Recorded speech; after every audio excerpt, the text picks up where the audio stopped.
My name is Walter Emmett Greer, and I am 90 years old. I have been sitting in this chair for the better part of an hour now, trying to decide whether to begin, whether it even matters at this point, whether saying it out loud changes anything at all. I don't think it does, but I find that I cannot leave without saying it. So, here I am. There is a particular kind of silence that lives in old houses late at night. Not peaceful silence, the other kind. The kind that has weight to it.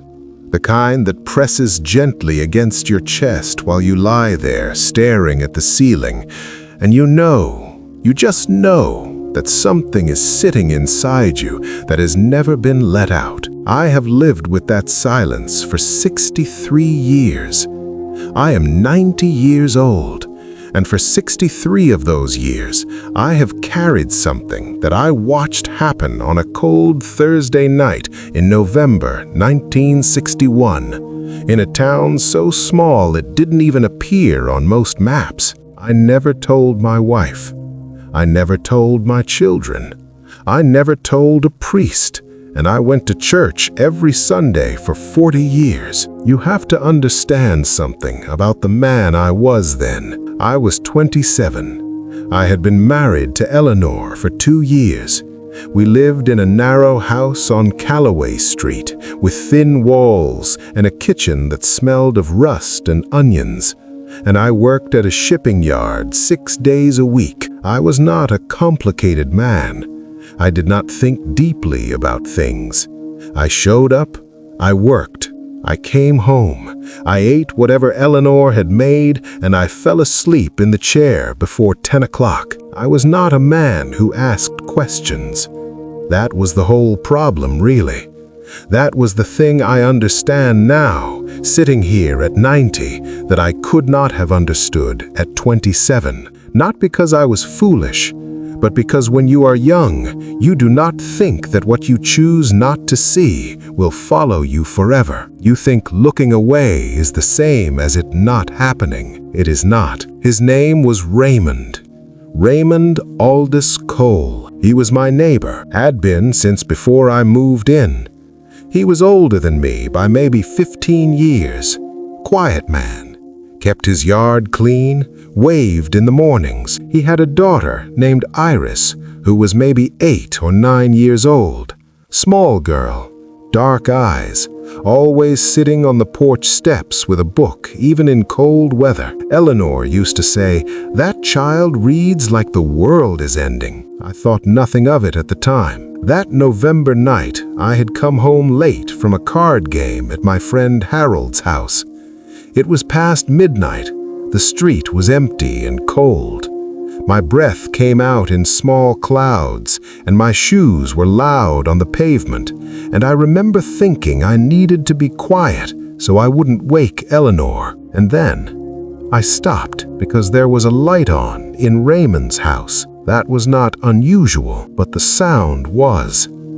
I stood on that pavement for what felt like a very long time. I heard Raymond's voice, and then I heard something else.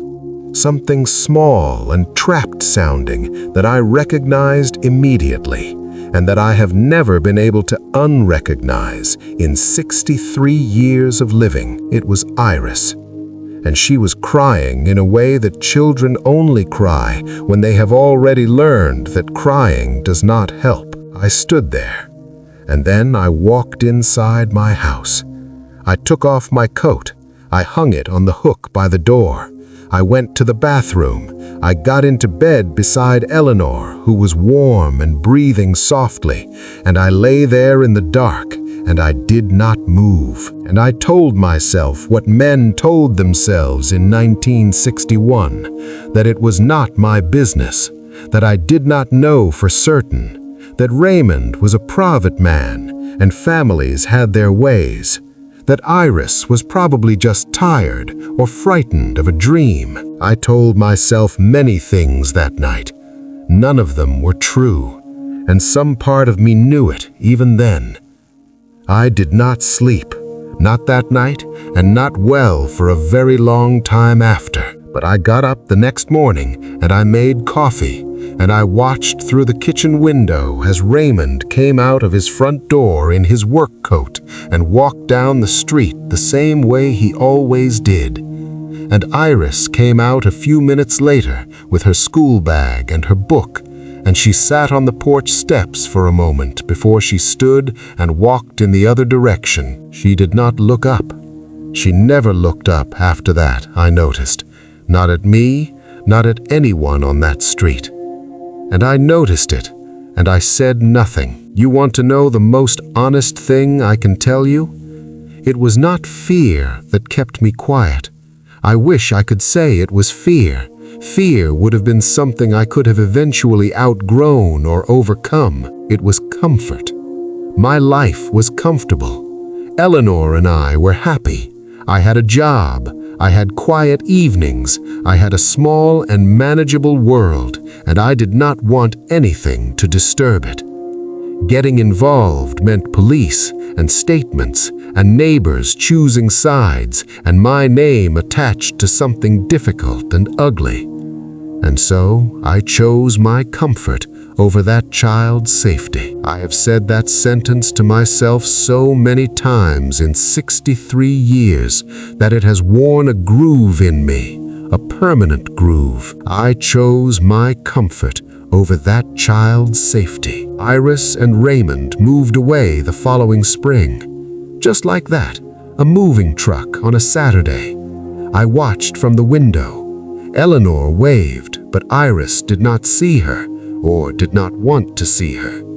And then they were gone, and I exhaled, and I went on. We had children of our own, 3 of them, 2 boys and a girl. Our girl was born in 1964, and we named her Catherine, and she had dark eyes, not unlike Iris, and every single time I looked at her when she was small, I felt something cold move through me. Not guilt exactly, not yet. Something closer to a memory of guilt, a reminder. I would watch Catherine sleep, and I would think of Iris on those porch steps with her book, reading like the world is ending. And I would think I could have done something. I could have knocked on that door. I could have called someone.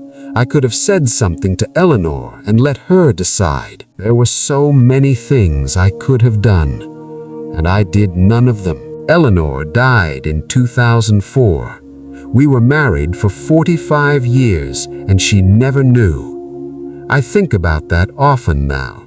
What it means that I shared a bed with someone for 45 years and kept something like this folded up inside me the entire time. What it cost us, even if she never knew what it cost her. Because secrets change you. Not all at once, slowly, the way water wears down stone.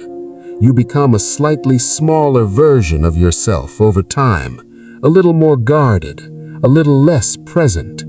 You learn to live in the parts of your life that feel safe, and you go quiet near the edges where the truth lives. Eleanor used to say, I was hard to reach. She never said it unkindly. She just said it. Walter, you are sometimes very hard to reach. And I would nod and say I was just tired or just thinking. And she would accept that because she loved me. And that is what people who love you do. They accept the parts of you that you offer, and they try not to pull too hard on the parts you keep back. She deserved more than that. About 20 years ago, maybe 2005, a year or so after Eleanor passed, I was sitting in a diner alone on a Wednesday afternoon. I did that sometimes after she was gone. Just sat somewhere with other people around, so the silence was not so complete. A woman came in and sat 2 tables away from me. She was maybe in her 50s, dark eyes. She had a book with her, and I don't know why. I don't know what it was exactly. Something in the way she sat, something in the way she held herself, very still, very contained. I thought of Iris immediately. I sat there for a long time just watching her, this stranger, and I thought, what happened to her? What happened to that small girl on the porch steps? Where did she go? What did she carry? What did she become? I left without finishing my coffee. I sat in my car in the parking lot for a while, and for the first time in all those years,